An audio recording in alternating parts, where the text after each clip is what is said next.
Hello welcome. ಈ ದಿನ ನಾವು ಸಿಹಿ ಗೆಣಸಿನ ಬಗ್ಗೆ ಮಾತಾಡೋಣ.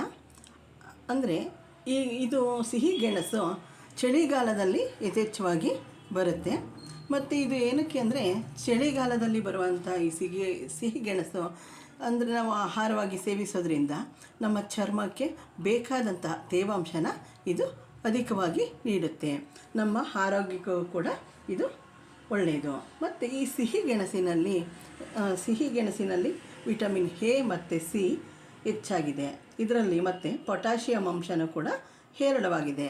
ಮತ್ತು ಇದು ಹಿಂದೆ ಆಹಾರಗಳನ್ನು ಬೇಯಿಸಿ ತಿನ್ನೋಕ್ಕೂ ಮೊದಲು ಗೆಡ್ಡೆ ಗೆಣಸುಗಳನ್ನು ಸೇವಿಸ್ತಾ ಇದ್ದರು. ಅದರಿಂದ ಅವರು ಎಷ್ಟು ಆರೋಗ್ಯವಾಗಿದ್ದರು ಅಂತ ಜನರಲ್ಲಾಗಿ ಎಲ್ಲರಿಗೂ ಕೂಡ ಗೊತ್ತಿರುವಂಥ ವಿಷಯನೇ ಅಲ್ವಾ.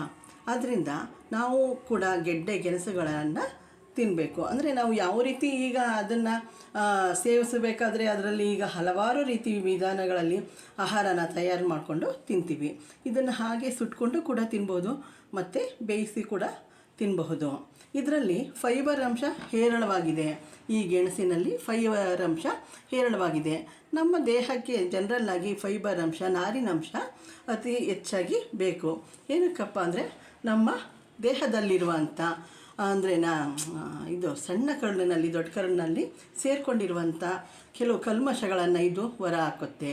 ಅದರಿಂದ ನಮಗೆ ನಮ್ಮ ದೇಹಕ್ಕೆ ಇದರಲ್ಲಿ ನಾರಿನಂಶ ಯಥೇಚ್ಛವಾಗಿರೋದ್ರಿಂದ ನಮ್ಮ ದೇಹದಲ್ಲಿರುವಂಥ ಕಲ್ಮಶನ ಹೊರ ಹಾಕುತ್ತೆ. ಮತ್ತು ಇದು BP ಶುಗರ್ಗೂ ಕೂಡ ಒಳ್ಳೆಯದು. ಇದರಲ್ಲಿ ಸಿಹಿ ಗೆಣಸು ಅಂದರೆ ಹೆಸರೇ ಹೇಳೋ ರೀತಿ ಇದರಲ್ಲಿ ಸಿಹಿ ಅಂಶ ಹೆಚ್ಚಾಗಿರುತ್ತೆ. ಆದರೂ ಕೂಡ ಇದನ್ನು ಶುಗರ್ ಇರುವಂಥವರು ತಿನ್ಬೋದು.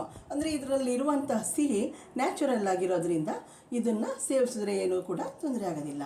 BP ಮತ್ತು ಶುಗರ್ನ ಇದು ಕಂಟ್ರೋಲ್ ಮಾಡುತ್ತೆ. ಮತ್ತು ಇದರಲ್ಲಿ ವಿಟಮಿನ್ ಸಿ ಇರೋದ್ರಿಂದ ಕಣ್ಣಿನ ದೃಷ್ಟಿಗೂ ಕೂಡ ಒಳ್ಳೆಯದು. ಮತ್ತು ಹೃದಯದಲ್ಲಿರುವಂಥ ಕೆಲವು ಸಮಸ್ಯೆಗಳನ್ನ ಕೂಡ ಇದು ನಿವಾರಣೆ ಮಾಡುತ್ತೆ. ಆದ್ದರಿಂದ ಇದು ಸಿಹಿ ಗೆಣಸು ಹಲವಾರು ಕಾಯಿಲೆಗಳಿಗೆ ಇದು ರಾಮಬಾಣವಾಗಿದೆ. ಆದ್ದರಿಂದ ಚಿಕ್ಕವರಿಂದ ದೊಡ್ಡವರಿಗೂ ಕೂಡ ಯಾರಾದರೂ ಕೂಡ ಇದನ್ನು ಯಥೇಚ್ಛವಾಗಿ ಸೇವನೆ ಮಾಡ್ಬೋದು. ಮತ್ತು ಸಿಹಿಗೆಣಸು ಕ್ಯಾನ್ಸರ್ ಅಂತಹ ಮಾರಕ ರೋಗನೂ ಕೂಡ ನಿವಾರಣೆ ಮಾಡುತ್ತೆ. ಇದನ್ನು ನಾವು ಹಾಗಾಗಿ ಸೇವಿಸ್ತಾ ಇದ್ದರೆ ಕ್ಯಾನ್ಸರ್ ಅಂತ ದೊಡ್ಡ ರೋಗನೂ ಕೂಡ ನಿವಾರಣೆ ಮಾಡುವಂಥ ಶಕ್ತಿ, ಒಳ್ಳೆಯ ಅಂಶಗಳು ಈ ಸಿಹಿಗೆಣಸಿಗೆ ಇದೆ.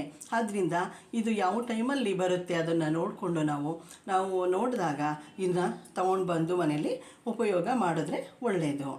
ಇದರಿಂದ ನಾವು ನೆಕ್ಸ್ಟ್ ವಿಡಿಯೋದಲ್ಲಿ ಯಾವುದಾದ್ರೂ ಒಂದು ಆಹಾರನ ಮಾಡೋಣ. Okay, thank you for my video watching.